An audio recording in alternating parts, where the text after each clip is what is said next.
Elijah Enugu. Elijah Enugu. Elijah Enugu. How many times did I call you? Uborone Kampogo, Elijah Enugu, king of manipulator. Only Sinde manipulator, Uborone Kampogo, Ile Sugar, Ilencha. One of the most heartless human beings when an Igbo. One of the most slave master, enslaving his people and selling his people to slave. And when an Igbo. Anum ki ilege na atola la la la la. Na ruru Chineke ono mara mma na Nnewi. Na ruru Chineke ono mara mma. Maka na mmadu siri ega ifa Yoruba ji wee mee no na arụ ụnụ ka ọ bụ na o ji wee raw industries no ga-enye ndị mmadụ ọrụ, which is the practical reality of it.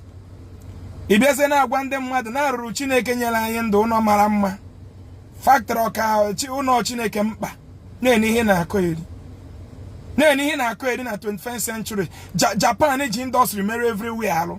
Wepụrụ obiam be ha. Ịnọ ebe a na-ezu ndị mmadụ ori na Jesus na-ewepụ obiam. Fraudsters, ndị oshi, criminals, bandits anyị nwe n'Africa na n'Igbo.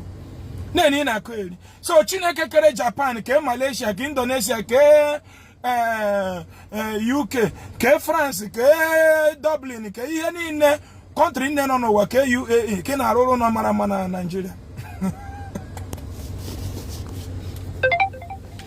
Chineke kere the whole world, Chukwu okike abịa ma kere ụwa niile, ka ị na-arụrụ nọ mara mma na Africa. Ihere megbu unu. Ihere megbu unu. Chukwu okike abịa ma kere anyanwụ ka ọnwa, ka kpakpando, ka mmiri, ka azụ nọ n'ime ya. Ka ị na-arụ ụlọ ụlọ, ka gị nwa bụ mmadụ na-arụ ụlọ ụlọ mara mma n'Africa. Lazy people. Oyifunu ji akụnye anyị laziness n'alụ. Oyifunu ji na-akụnye anyị laziness n'alụ. Unu bụ ndị Kristian na ama Chukwu. Ihunu na-efeba arụsị ndị ọcha, slaves. Bible unu bụ slave book. Okwansi. Otu aka isi ghara ụmụnne gị tinye n'aka Buhari. Napụ Goodluck Jonathan ọchịchị. Gwa na Goodluck bụ ajọ mmadụ. No, Buhari bụ ezigbo mmadụ. Amụma arọbi ga kedu ọbịa na mmezu iwere anyị tie na frying pan. During the time of Goodluck Jonathan, one bag of rice was 6,000.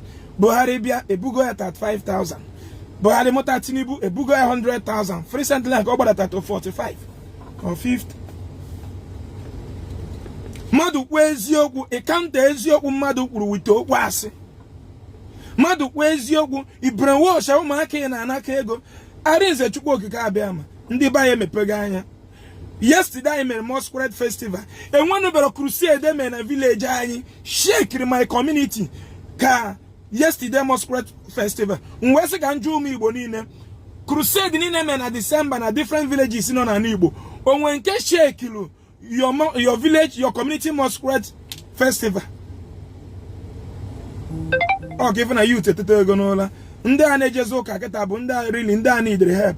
Free na fun adoration haketa. Bonda ho choro ka Jesus nyela faka. You too my if when something doing enweze ham and okab's rubbish. We have opened their eyes. December the general amount to billboard that first night and they make crossover. He spent more than something million in amount to billboard. Because I'm going to 10 places in Chori many real estate and I charge him over 20 million. Sorry, about 30 places here.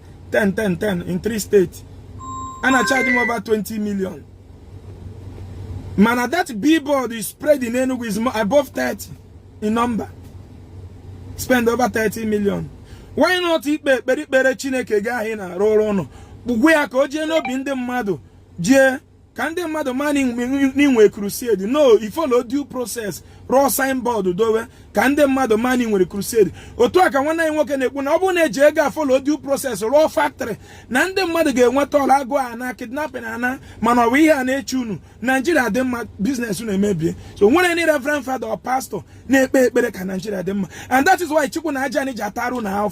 They kept on one father on another Amunwa, Unumugo Damon and Zuzo, Bosono Yamu, the Riozuna, de Bunetozunu Ben Nigeria pastors, you know, when can we have Balulu?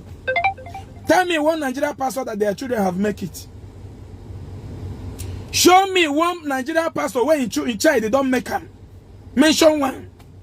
Where be see if you say now this boy start from maybe 7 carry him papa money establish something, come make something. Nobody. Hanchabo fake. And when can be see that done eti egwu nke etikata na egwu mpi anwo ochi ya azu to the church ke da kpolu kwesu to wunye ni see that.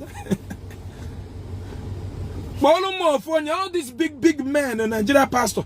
Bolu mo fonye we are some guys where be say with the celebrate and say in song don't make am. None of them. Davido's na rich family. Papi anwele ego. Uncle ya bu governor. Man onye obuna na afu mbo Davido na agba. Sometimes in a create energy Davido ni mo motivate him. See, who am I not to hustle? If free about time, free BH, free about Nasi kidim bonya we rest. Even in Mpafan will go na Azwaya, a lot of them are doing well in Nigeria. Joey Zazafa, a lot of them. And we are seeing their businesses. Kedo from one Nigeria pastor Barul. More 20 years or 15 years to come. All those old pastors get don't work because they are already old. The habit of them work here for war. In work here no katakata or go yada. If you can the grace of God, do or go ka handle docasio when an azo church. Nke na bia kabobele. Kabobele. Ina wolu munegi. Ina ekwu okwu ji microphone nwa 9 years na arụ na China. One day by ka Jesus is a miracle ndị oshi. Ndị oshi asunu no kpọta ndị ngworo no kpere gara ije ọsọta. Kpọta onye isi frozo na agbafu. Kpọta na onye ogbu kwuru okwu na ogwu. Kedu onye ogwu dara ogbu, kedu onye Nkanu, kedu onye Owere, kedu onye Bende, gwa anyị onye Osumenyi dara ogbu kwuru okwu. Frosters. Mmadụ kwuo eziokwu, unu agbaghị eziokwu a na-arụrụ Chineke, na enyi na-arụrụ Chineke mara m, ụnọ mara m. Chineke Qatar, Chineke kere Dubai, Chineke kere Saudi Arabia, Chineke kere Japan, ka onye isi ojii na-enwere ọkụ nepa na-arụ ụlọ ụnọ mara mma, kama unu ga-arụ factory dịka Japan na na-ezuzugharị na brainwash the people. Unu egezi na ndị anti na ndị a frosters. Ndị a frosters anyị nwere Africa, bandits na-enwere aka ọrụ, jobless people, brainwashers and people that kept us in abject poverty. Simple truth, unu ga-agwa ndị mmadụ ka people man or government with their problem. Na beba na akọ eri na-enwe Satan. Satan ebu nwere Satan 2025, egburu ya 2024, egburu ya 2023. Only year go brain in the mother bekwa 2020 ka fight was Satan. Man again wanna watch video iburo Satan, iburo winch. He nwere any spiritual power. He dey evoke mmadụ ihe na mmụọ. Man na manipulate go na onye ọzọ na eme all those things. Brainwash mugu. Si chie pụta na chie na ịchọ ihe pụta. Ịrapụ Jesus, Satan arapụ gị. Jesus na Satan Tom and Jerry. An ideology mmadụ create to fool you. But so they reject Jesus if any man was able Satan. If you will boy and will if okay boy okay. And when you catch up what I did when you begi what I that to pay no China roria. To pay a soy as well many rag. And ye what the ojo the guinea religion will fear.